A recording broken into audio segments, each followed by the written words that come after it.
Good morning, Mrs. Clinton. Good morning, Mr. Rom. Mrs. Clinton, are you cordially invited to this scenario to ask certain questions that you do in your free time or have routines in their daily lives?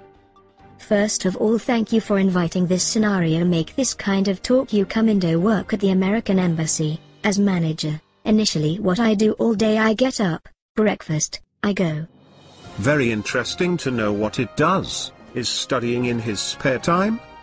If I'm studying English, I'm watching the alphabet, numbers, daily routines, a very interesting topic which is grammar, which tells us about the rules and principles governing the.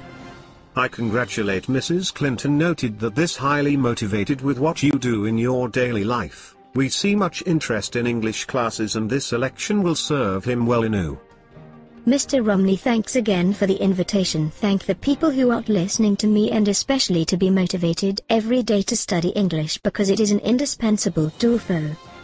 I thank the public for having accompanied our guest and let us this contribution and let us know so phenomenal of his life. A warm hug to all and spend a good afternoon and thank you.